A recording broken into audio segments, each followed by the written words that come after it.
I got so much motherfucking design on right now.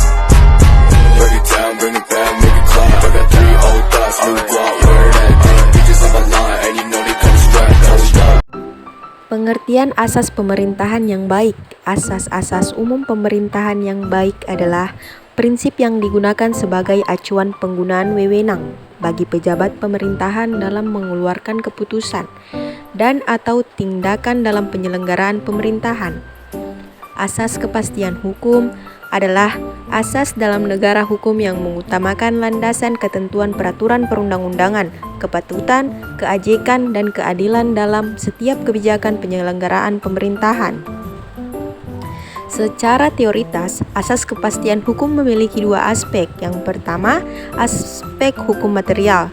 Asas ini menghendaki dihormatinya hak yang telah diperoleh seseorang berdasarkan keputusan pemerintahan, meskipun keputusan tersebut salah, sehingga demi kepastian hukum keputusan yang telah dikeluarkan pemerintahan akan terus berlaku hingga diputus pengadilan.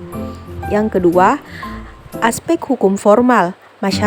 Mensyaratkan bahwa keputusan pemerintahan yang memberatkan maupun yang menguntungkan harus disusun dengan kata-kata yang jelas.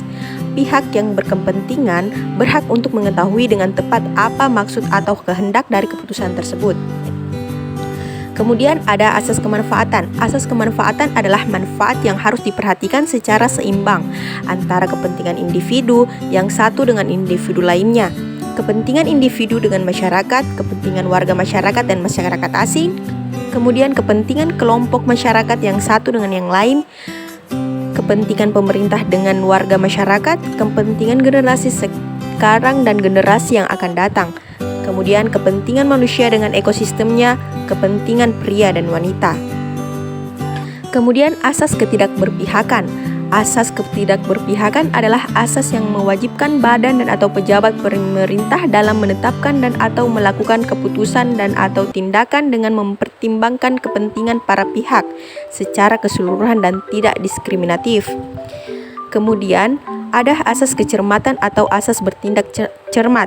Asas kecermatan menghendaki bahwa suatu keputusan dan atau tindakan harus didasarkan pada informasi dan dokumen yang lengkap untuk mendukung legalitas penetapan dan atau pelaksanaan, sehingga keputusan dan atau tindakan bersangkutan dipersiapkan dengan cermat sebelum ditetapkan dan atau dilakukan. Sekian hasil materi saya. Billahi taufiq wal hidayah. Wassalamualaikum warahmatullahi wabarakatuh.